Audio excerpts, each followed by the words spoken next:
Hey, welcome back to our channel. This is your girl, Lady C, coming back at you for part 2 with JT and Paul. They are in progress having a discussion about Watchtower's lawsuits and talking a little bit about the Australian Royal Commission. Enjoy this segment. What do you think about these lawsuits, that New York state law that just kicked in? You know, it's been dishonest of the governing body to say that they are not connected to the policies and instructions given to elders. It's like they flip it around. Tails, I win, heads, you lose, that type of thing. All right. It's really bad because, like, that you guys showed, and so many others have shown, that affidavit from Jarrett Loesch, I have nothing to do whatsoever with the Watchtower Society. Like, how far from the truth that really is. Like, if I had Jared in front of me, I'd say, come on, Jared. Like, come on. You're at headquarters. The Watchtower comes out. Who's reviewing it to make sure that everything is correct? When the letters go out to the bodies of elders worldwide, amazing, man. When a new elders book is made, you're telling me that you and the other governing body members don't sit around and talk about what instruction, what direction are we going to give the elders? Can you imagine you in a judicial case and you said, I'm the obligation of nothing from the Watchtower. The elders book you got has nothing to do with me. Even in the Australian Royal Commission, it was brought out that they tried to pin it on the branch and not on the governing body. When they were talking about the policies, they're like, well, no, they said this, we let each branch determine what their policies are going to be locally, according to the local circumstances. Now, I know, because I've served in small branches, that they do ask for input from the branch committee, right? But we know that the elders book, for example, and I also know that the letters for elders, because I've seen them in English from Canada branch, I've seen them in Creole from the Haiti branch, and I've seen them in Spanish from the Dominican Republic branch, because I served in Haiti and Dominican. And the letters of the elders are pretty well exactly the same no matter where you go. So to tell them that the way the cases were handled in Australia, well, that was the Australian branch that kind of decided on their own what to do. No. These things go right up to the committees in Brooklyn when they're considering how to handle with situations like this. And if they were to actually get a subpoena to go in and get all of the communication, they would find that the Australian branch was directed by the committees of the governing body, and that's what they were acting on. But it's an idea of them isolating, because no, we can't be held responsible. We can't go to jail. We can't have the governing body in jail. Better to have a branch committee go to jail. Yeah, the organization tries to play it both ways. Mm-hmm. If it was a Baptist church, like a Southern Baptist church is independent. It's autonomous. You just got the pastor, the board of deacons, and they make all the decisions right there locally. Yeah. But the society is set up like the Catholic Church. They have a hierarchy system. Mm-hmm. And so, yes, you do have some autonomy on certain things. What kind of toilet paper you going to buy? 2-ply, 1-ply? Okay, y'all can decide that. Mm-hmm. But at the end of the day, man, a hierarchy, it's like in a company, it's like a corporation. That's what I tell you, it's a business. It's a corporation. Yeah. At the end of the day, General Motors out of Detroit will dictate what the dealerships can do. They may be able to have those, but there's certain things that GM will say, we make the decision on this. And when it comes to those serious things, everybody always understood home office makes the final decision on stuff that's crucial, especially if it means the home office got to spend money. Yeah. And if you think about it too, there's two different types of lawsuits regarding child abuse. One is the way the local elders handled it, right? And the other thing is related to the policies that were directed from above. Yes. And so it's true, you might, and that's one thing that actually caused me to wake up as well, because I realized that you might have elders that make bad decisions on their own, the way they handle something, or they might have something written and they ignore what's written, they do their own thing. Yes. That can happen. But for me, one of the realizations that I realized the organization was not Christian, not directed by God, is because I started to examine the policies, the things that were taught to all of the elders right from the top. In other words, if the teaching was bad, then I got to stay away from this. Like, Yeah. I can't have a part of it.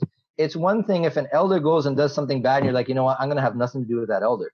But when you discover that the teaching is bad, the policies, the instructions to all of the elders worldwide are wrong, then you're like, I can't have anything to do with this. Like, that's the way it was for me. I can't go back to this, right? So when you have these lawsuits, you know, in the Royal Commission, they were actually focusing in on not what the elders had done individually. They were focusing in on what the elders are instructed to do with, in one example, you know, someone who's a victim of child abuse and they want nothing to do with the congregation, but they still want to have a social relationship with some of their friends. But no, they're disfellowshipped because they brought a lawsuit, or they're disfellowshipped because they say they don't want to have anything to do with the organization. And basically the lawyers are saying you're cutting them off from all the help that they could receive from their friends because you've labeled them as an apostate or as someone that is rogue, you know? So they were focusing on the policies, the teachings right from the governing body. Yes. And they're finding that it's bad. Like there was elders in that commission, lawyers that knew not too much about the Bible, but they were able to pick it out, and they were able to drill these elders and the branch committee member and the governing body was like, wait a minute, this doesn't make sense what you guys are teaching, even according to the scriptures. And I was just like, how is it possible that a lawyer from the world can perceive it was bad justice? They can perceive what's right better than a branch committee member or a governing body member. It was really bad. That was the whole focus. That was the whole focus of the commission. It was on basically how do you as an institution. Yeah, exactly. They didn't really care. I don't really care about the 3 little Mickey Mouse elders out in Australia. I want to know from your, and in fact, that was the whole problem they had with Toole. Toole was a society's lawyer. The chief judge literally turned to him and he said to him, in effect, well, hold on, man, aren't you the senior legal counsel?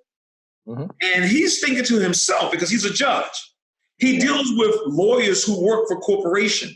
And one of the things he knows that lawyers at corporations know, everybody knows that the lawyers know where the bodies are buried. Mm-hmm. And as a result of the protection of client lawyer protection, they know that you tell your lawyer everything.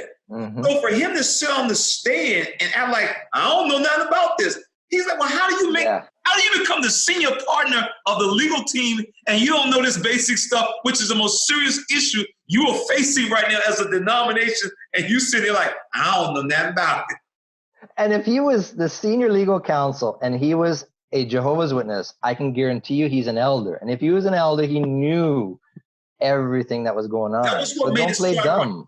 Even the governing body member, he kept saying, well, I don't have anything, but you're an elder. Yeah. You're an elder. You're supposed to know what these, if you're an elder and these 3 guys we interview are elders, you're supposed to know the policy. So when they start saying, and that was why they kept trying to play him off as a translator. He's merely a translator. And those guys, those guys, they had their hands, I don't know if you've ever seen it or not, but they had the branch organization book. Mm-hmm. I'm surprised they got a hold of that. Yeah, I saw one of those in the library. It's about the size of the aid book. And it goes over everything about how to run a branch. And the opening statement basically says, governing body in charge of everything. And so for this guy to sit on, for Jackson to be on stand, I don't know this. Now, hold up, your own manual says you're supposed to be in charge of everything.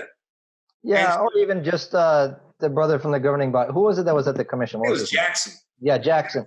To say that, and even the branch committee member to say that it was the Australian branch that was acting on its own, that was determining their own policies. Governing body does not let branches determine their own policy. They give them a slap every time they break the policies. And you will be special pioneering again. Yeah, and I don't know. Did you see recently there was a Supreme Court decision here in Canada, and the Bethel lawyer from Canada Bethel had to go and testify, and it was Jehovah's Witnesses along with a couple other religious groups. And the reason why other groups were there was because it was a case where a brother was disfellowshipped, and the elders basically had told people that they shouldn't be having business dealings with this brother, right? Because he's disfellowshipped. Disfellowship. Yeah. And he basically made a case that his business had suffered because they were telling everybody not to go to him for business, right? And so the moment comes for the Bethel lawyer to take the stand. Now, I know him. I know personally the brother that's in front of the Supreme Court. I'm watching the video. I'm saying, oh, that's David, right? His name is David Ganam. And I used to, sit with him at Bethel at the dinner table. I even invited this brother to give a public talk in our congregation, and I invited him to come over for a meal after the talk to sit around and to tell us all these stories about the legal battles in other countries, right? Because he was in the legal department. And he came over and he told us all these stories of Russia and Georgia and this and that. And we were all like, oh, wow, these legal battles, right? So, I know this brother. He gets up in front of the Supreme Court and he tells the judge, he says, well, disfellowshipping is just basically a separation of the kind of the spiritual relationship. He says, normal family relations continue. Yeah. And, as soon as he said those words, I'm like, what? Is this brother out of his mind? Hey, he's lying to the Supreme Court. He can get in trouble for that. I mean, you're lying in front of the Supreme Court of the land. And he had his testimony prepared. He was not going rogue. He was the Bethel, the lawyers that represent Bethel. I know a lot of them. I was served in the same congregation as one. So do I. And they do not go to a Supreme Court, a Supreme Court without having sat around and talked about what are we going to say. Yep. So this was prepared in the Canada branch. Yep. And he went to the court and he's basically telling them that when someone's disfellowshipped, oh yeah, we still have business and family normal family relationship continues. And normal business continues. It's only spiritually we're not connected. And I'm thinking he lied. He lied to the Supreme Court. And I'm thinking, if witnesses truly believe that what they're doing is based on the Bible, why are they lying about it? In other words, they should be proud. Like, this is what the Bible says, and this is what we're sticking to. But it's like they don't want to be held responsible for something that the law of the land sees as wrong in their eyes, in the ways of the law of the land. So, because they realize if they lose money, they lose position, they lose their reputation. Maybe it means they're going to have less results in the ministry when they go to knock on doors because people know about what they've been doing. So it's all about keeping the organization alive. It's not about saying the truth on oath. It's about giving an appearance, even if that means lying. Every witness will tell you normal family relations do not continue when someone's disfellowshipped.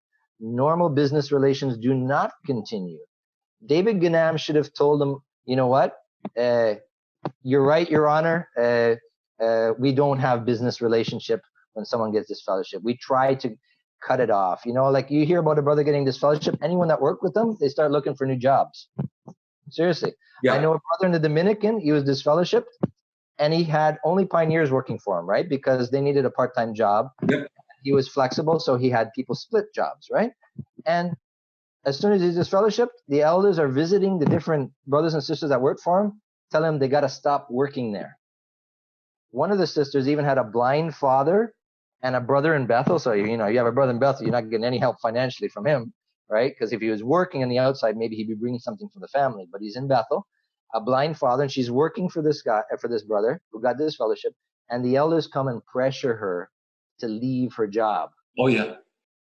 It's ridiculous. They say they do one thing, but it's completely different in reality. Mm-hmm.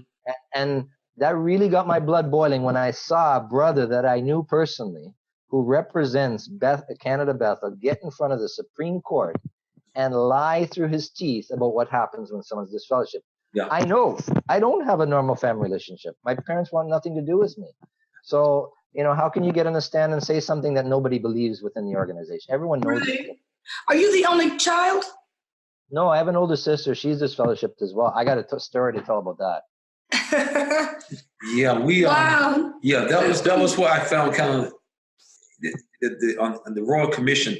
the guy from the service department, the guy who was on the branch committee, he just stopped talking. He realized I can't say nothing. So the guy from the service desk, the judge kept asking him, if a person wants to leave, why do they have to lose their social structure? And the guy from the service desk kept saying, well, that's their choice. That's their choice. No. They didn't choose that. They didn't say, I want everybody to cut off association. That's exactly right. That's not their choice. And that's why they kept asking, no, you tell the other members they can't have nothing to do with them. We want to know, why do you do that? And he kept saying, no, it's the person's choice. They can leave quietly. They can go to another kingdom hall. He said, no, they want to leave religion because they don't want to come to this church and sit with a guy who molested them. And even the elders who testified, they asked one of the elders, little chubby guy, they asked him, did you believe the girl when she told you? And he said, yeah, we believe that she had been molested. So they didn't even deny, but because of the way the rules are structured, but since we ain't got nobody else, we can't do that. So you go out in front of the Kingdom Hall and you smile, and we're going to still call him for the questions at the Watchtower, and y'all don't be telling nobody else in the Kingdom Hall. That is the basic situation. And so that was what the judge kept asking.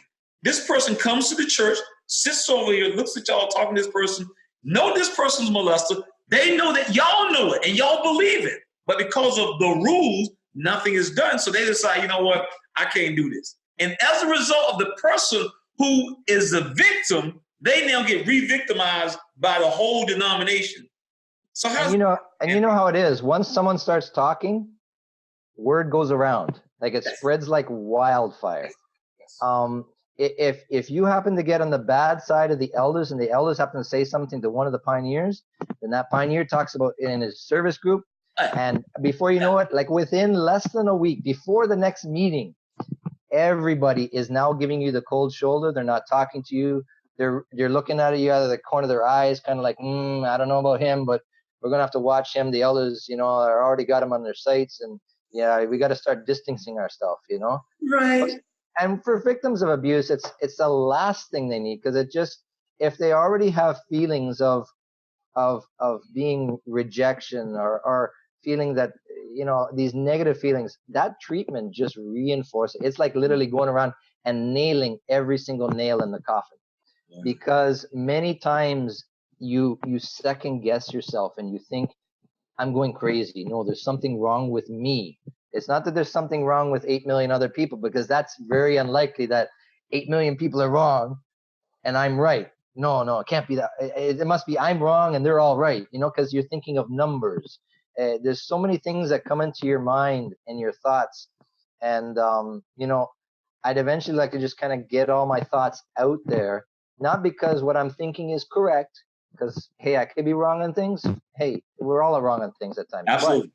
But I thought, I went through a time where I was completely alone. Like, it was difficult. I had no contact with anyone. And I just thought, you know what, if there's others going through that and they're completely alone, I think it might be comforting for them to know that, hey, there's someone else that felt exactly the same way or similar at least. And that might be some sort of comfort that, you know what, you're not going crazy. There's not a problem with you. Just ride it out if you can. Try to, get help, etc., etc. Because I remember having to do that all by myself with no one.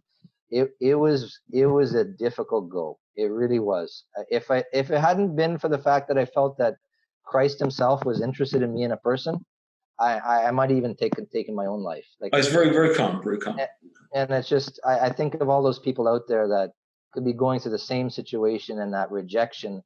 And I'm thinking, you know what, if I just tell how I felt or what I went through, what I was thinking, maybe there's something similar, and maybe it'll help someone so they don't give up on themselves or give up on life. Yeah. Because that's really, really a sad thing. It really is. Excellent point. Excellent point. Thank you so much for being in our audience. This program was sponsored by Critical Thinkers.